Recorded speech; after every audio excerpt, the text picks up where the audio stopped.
అవునా కదా? నీకు బాగుంది అనిపిస్తే టీ రావాలి, అంతేగాని నన్ను నమ్మొద్దు, ఇంకొకరు నమ్మొద్దు, మిమ్మల్ని నమ్ముకోవాలి. మనం 3 రకాల ఫుడ్ మనము తినాలని చెప్పినాం. 3 టైప్స్. ఏమేమి తినమని చెప్పినాము? మనం ఫుడ్ తినేటప్పుడు వరలక్ష్మి మేడం మీకు వచ్చి చెప్తుందండి, మీకు వాళ్ళకి ఛాన్స్ ఇద్దాం. మీరు చెప్తారు, నాకు బాగా తెలుసు కదా, వాళ్ళ ఛాన్స్, వాళ్ళు చెప్పకుండా మీకు ఛాన్స్ వస్తుంది. ఓకేనా? మనం 3 చిన్న లక్ష్మమ్మ నువ్వు చెప్పాలా ఈరోజు 3 రకాలు తినాలని చెప్పినాను. తినేటప్పుడు 3 రకాలైనటువంటి ఫుడ్ ఆహారము మన ఫుడ్ ప్లేట్లో ఉండాలా అని చెప్పాను కదా. మరి మీరు చెప్పాలి ఈరోజు, చెప్తారా? నేను చెప్పలేదు రొట్టె తినమని. మరి పిండి వంటలని చెప్పాలా? పిండి వంటలు ఒకటి లక్ష్మమ్మ చెప్పింది. నెక్స్ట్ ఇంకొక లక్ష్మి, మీరు కూడా లక్ష్మీదేవి. ఇంకేం తినాలని చెప్పినాను? ఇంకేం తినమని చెప్పినాను? పిండి వంటలు తినమన్నాను, ఉడుకు మీద ఆగమన్నాను, కూరన్నం తినమన్నాను. కూరన్నం అంటే పిండి వంటలు లెక్క వచ్చేస్తుంది కదా. వీటన్నిటిలోనే 3 రకాలు ఉండాలని చెప్పిన. పిండి వంటలు, పిండి పదార్థాలు ఉండాలని చెప్పిన కదా. ఇంకా 2 రకాల ఫుడ్ రావాలి. ఇంకా 2 రకాల ఫుడ్. వెంకటేశ్వరమ్మ మీరు చెప్పారు.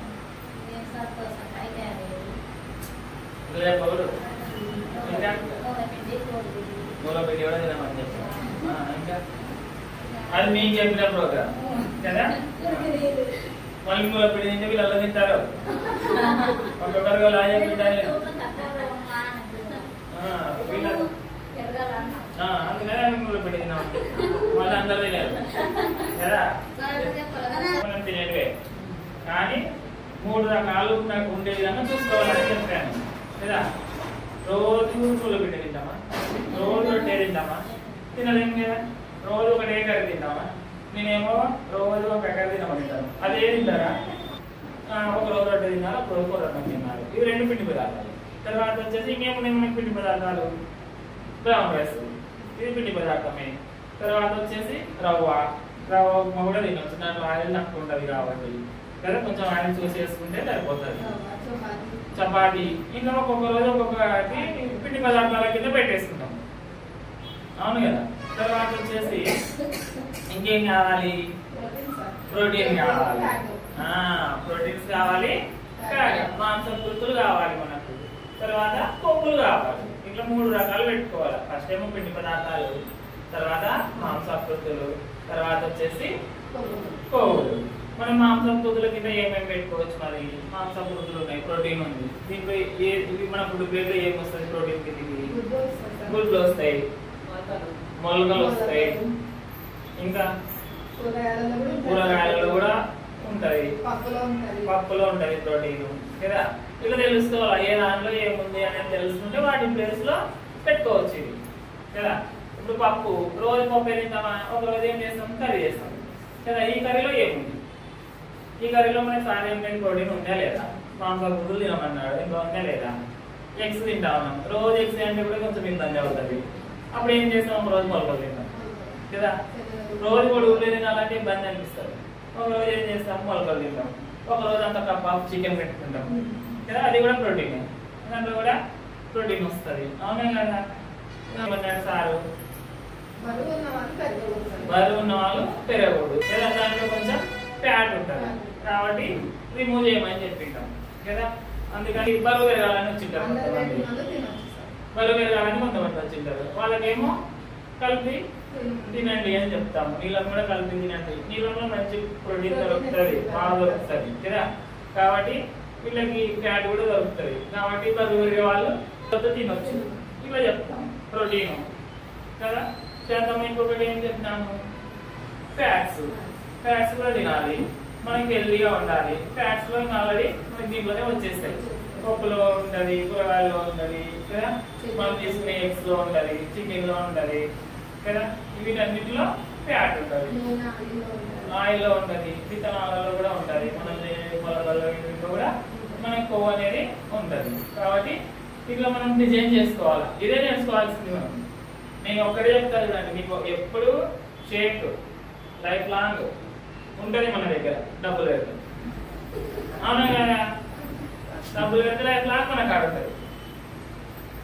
నేను ఎదురు ఇయ్యాను కదా, ఇయ్యాను కదా, మరి మనకు ఆ డబ్బులు లేదు, మనం ఆరోగ్యం కావాలా, మనం ఎట్లా చేసుకోవాలా? అదే నేర్పించేది. అవునే కదా? అదే నేర్పించేది. ఇప్పుడు మీకు ఉన్న సమస్యలు ఏదో ఒక సమస్యలు ఇక్కడికి వచ్చారు, ఆ సమస్య అయిపోయిన వరకు షేక్ అవుతాం. తర్వాత మళ్ళీ రాకుండా ఉండాలంటే ఇవి నేర్చుకోవాలి. ఇప్పుడు ఆల్రెడీ మనకి తెలియకనే ఎలా పంటలో తినే ఇట్లా వచ్చాం. అవునా కదా? మళ్ళీ డాక్టర్ అయితే నేర్పిస్తారా? అర్థం కాదు. అందుకని 3 నెలలు చెప్తున్నాను. కరెక్టే కదా? ఏదైనా ఒకటి అర్థం కావాలంటే అందుకని 3 నెలలు. 3 నెలలు ఉంటే 3 నెలలు నా దగ్గర ఉండండి, లైఫ్ లాంగ్ మిమ్మల్ని డాక్టర్ని తయారు చేస్తా అని చెప్పి. అవునా కదా? కాబట్టి ఇదే బయటికి మనకి తేడా ఏంటంటే ఇటువంటివే. ఇప్పుడు కొన్ని సీక్రెట్స్ చెప్తే బయట మళ్ళీ తిరిగి రాలని చెప్తా ఉంటారు, కానీ నాకు తిరిగి రాకపోయినా పర్లేదు అని జీవితాంతం ఆరోగ్యంగా ఉన్నాను. అవునా కదా? మన రోజు 3 నెలలకి ఒక 10 మంది మాత్రం పర్లేదు నాకు. 10 మంది మాకే 10 కుటుంబాలు. అవునా కదా? వాళ్ళ ద్వారా ఇంకా కొంతమంది కావచ్చు అట్లా. అందుకని మనం ఇవి బాగా తెలుసుకోవాలి రోజు. ఓకేనా? ఎందుకు ఫుడ్ గురించి చెప్తారు, మరి ఎందుకు బరువు తగ్గేది చెప్తారు, బరువు ఎందుకు తగ్గాలి, అసలు బరువు ఎందుకు తగ్గాలి అది చెప్పాలి. ఇది మెయిన్ కాదు. దాదాపు అందరం బరువు తగ్గడానికి బరువు పెరగడానికి వచ్చాం. బరువు తగ్గితేనే ఆరోగ్యంగా ఉంటామా? బరువు తగ్గితేనే ఆరోగ్యంగా ఉంటామంటే ఖచ్చితంగా అండి కదా, ఖచ్చితంగా ఆరోగ్యంగా ఉంటాం. ఎందుకంటే బరువు ఎక్కువ ఉన్నామంటే మన బరువు ఎక్కువ ఉండొచ్చు, కానీ ఏది ఎక్కువ ఉందనేది తెలుసుకోవాలి. మజిల్ బరువు బాగా మజిల్ ఉండి బరువు ఎక్కువ ఉంటే మంచిదే, అతుక్కొని ఉంటది, సపోర్ట్ చేస్తుంది కదా. ఇప్పుడు ఇది గ్లాసు, దీని చుట్టూ కుదర పూసాము, దీనిపైన బరువు పెడితే ఇది కురుముతుందా? కుమ్మది కదా. ఇప్పుడు ఇది గ్లాసు మనం చూస్తూ ఉంటారు బయట, దీనికి సపోర్ట్ ఏం చేస్తామంటే చుట్టూ బుద్ధ పోస్తాము, దీనిపైన బరువు పెడతాము, ఇది కుంగదు కదా. అదే కాకుండా ఇదే గ్లాస్ని నీళ్ళలో పెట్టాం, దీనిపైన బరువు పెట్టాం, ఏమవుతుంది? ఇది కుంగిపోతుంది. అవునా కదా? మరి ఫ్యాట్ ఉంటే ఏం చేస్తుందంటే బోన్ దెబ్బతింటది, అంటే ఎముక దెబ్బతింటది. అవునా కదా? లూజ్ ఉంటుంది, అది కాక మెత్తగా ఉంటుంది. కాబట్టి బరువు ఎక్కువ ఉన్నప్పుడు ఏమవుతుంది? మన ఎముక అనేది కృంగిపోతుంది అట్లా అనమాట. కాబట్టి మజిల్ ఉంటే బలవంతంగా ఉంటాడు. అవునా కదా? ఇట్లా తెలుసుకోవాలా. తర్వాత వచ్చేసి ఇంకేం తెలుసుకోవాలా? మరి అసలు ఎందుకు బరువు తగ్గాలా చెప్పండి. ఖచ్చితంగా ఇది కావాలి. ఆరోగ్యంగా ఉండాలంటే బరువు తగ్గాలి. బరువు తగ్గకుండా ఆరోగ్యంగా లేదా? బరువు తగ్గాలా? ఈ బరువులో ఏం తగ్గాల? మన బాడీలో ఏది ఎక్కువ ఉంది, ఏది తక్కువ ఉంది అనేది తెలుసుకోవాలా. బరువు ఒక గుడ్డిగా బరువు తగ్గని మంచిగా ఆరోగ్యంగా ఉన్న కంట తెచ్చి బరువు తగ్గిస్తే తప్పు కదా. ఇది కూడా మంచిగా ఆరోగ్యంగా ఉండి ఆయనకు మజిల్ ఎక్కువ ఉండి బరువు ఎక్కున్నాడు, మజిల్ ఎక్కువ ఉండి బరువు ఎక్కున్నాడు, వాళ్ళు అనుకుంటారు. అంటే ఆయన తెచ్చి పాపం ఆయన కష్టపడి బాడీ పెంచుకుంటాడు, మనం తెచ్చుకొచ్చి నువ్వు బరువు ఎక్కున్నావు అని తింపేస్తే పాపం ఉన్న ఆరోగ్యాన్ని చెడగొట్టావు. అవునే కదా? కాబట్టి బరువు ఎక్కువ ఉన్నాం, కానీ ఏం మన బాడీలో ఏది ఎక్కువ ఉంది? మన బాడీలో ఏముంటాయి? 4 ఉంటాయి. 4 ఏమేమి ఉంటాయి మన బాడీకి? 4 వాస్తు. ఇంటికి 4 మూలలు ఎట్లా వాస్తావు, మన బాడీకి కూడా 4 స్తంభాలు ఉన్నాయి. ఈ 4 స్తంభాలు కరెక్ట్ గా ఉంటాయి. పిల్లర్స్ 4 పిల్లర్స్ కదా. ఈ 4 కరెక్ట్ గా ఉంటే మనం ఆరోగ్యంగా ఉన్నాం. మరి ఏముంటాయి మన బాడీలో 4 వస్తువులు? ఏమేమి ఉన్నాయి? ఫస్ట్ అస్థిపంజరం అంటే ఎముకలు, బోన్స్ ఉంటాయి. అవునా కదా? మొసిని గారు కరెక్ట్ అనేది. ఫస్ట్ ఏముంటాయి? ఎముకలు ఉంటాయి. ఎముకలు అంటి పెట్టుకొని ఏముంటాయి? ఎముకలు కంటి పెట్టుకొని ఏముంటది? కండ ఉంటది కదా. ఎముకలు కంటి పెట్టుకొని కండ ఉంటది. కండ కంటి పెట్టుకొని ఏముంటది? కొవ్వు ఉంటది. కొవ్వు కంటి పెట్టుకొని ఏముంటది? చర్మం. చర్మాన్ని మనం మార్చలేము, ఎముకలు కూడా మార్చలేము. మళ్ళీ ఇవి రెండింటిలో ఏవి మారుతాయి? 4 2 మారవు, 2 మారుతాయి. కొవ్వు మారుతుంది, కండ మారుతుంది. ఇవి 2 హెచ్చు తగ్గులు ఉంటాయి. అవునా కదా?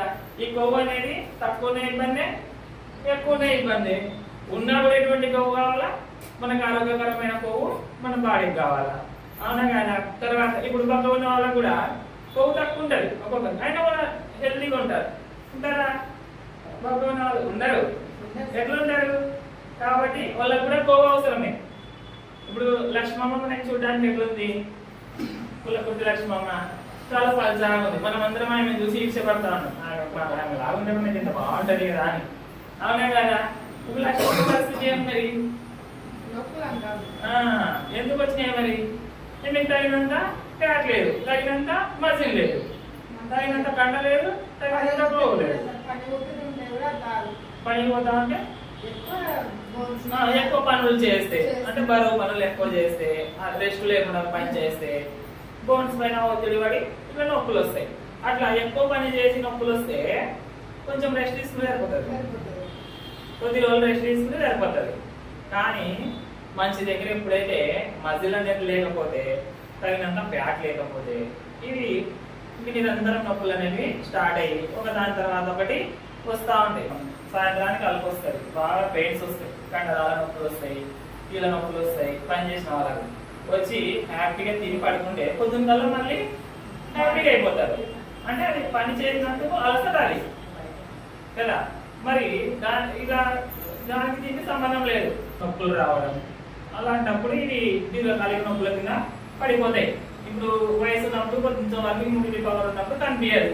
కొంచెం ఎప్పుడైతే బాడీలో అంటే డిహైడ్రేషన్ గురైకుంటూ వస్తారు, వయసు తగ్గే కొద్దీ మనిషి దగ్గర ఏమవుతుంది, ఇమ్యూనిటీ పవర్ తగ్గుతుంది. తగ్గినప్పుడు ఏమవుతుంది అంటే ఈ నొప్పులు అనేవి అప్పుడు మనకి కనిపిస్తూ ఉంటాయి. అప్పుడు బాగా పనిచేసిన వాళ్ళకి చూడండి, ఇప్పుడు ఖచ్చితంగా వయసులో ఖచ్చితంగా నొప్పుల బాధ పడతా ఉంటుంది. అవునా కదా? ఈ పల్లెల్లో చూడవచ్చు, టౌన్లో కూడా ఉంటారు. మా ఊళ్ళో ఒక అతను ఉన్నాడు, అప్పుడు అది తేలి రథసాల అంటారు కదమ్మా, అంత ఎత్తుకు కింద నుంచి రాయి చూపేవాడు. ఇప్పుడు ఆయన కూర్చొని లేవలేని పరిస్థితిలో ఉన్నాడు, ఎందుకంటే అంత హార్డ్గా వర్క్ చేశారు కదా. అంటే మనిషి అయితే బాగున్నాడు దిట్టంగా, ఇప్పుడంతా వంగి నడిసే పరిస్థితి వచ్చింది అనమాట. ఇట్లా అది పని ఒత్తిడి వల్ల వచ్చేవి పెయిన్స్. ఇవి ఏంటివి? ఫుడ్ వల్ల వచ్చేవి, మనం తినే ఆహారం ద్వారా వచ్చేటువంటి నొప్పులు. ఇక అందరికి బాగా అలవాటు. అన్నం ఉడికిందో లేదంటే అట్లా చూసి చెప్తారు. ఇప్పుడు నేను చూస్తాను అనుకో, ఖచ్చితంగా దాన్ని తిననన్నా తినాలి, లేదంటే పట్టుకున్నా చూడాలి. ఎందుకంటే మనకు అనుభవం తక్కువ. మీరు అందరూ అట్లా తిని చూస్తారా? కాదు కదా. ఒక కళ్ళతో చూసి ఇంకా తీసేస్తే అని చెప్తా ఉంటారు. అంటే అక్కడ మీరు ఎక్స్పీరియన్స్.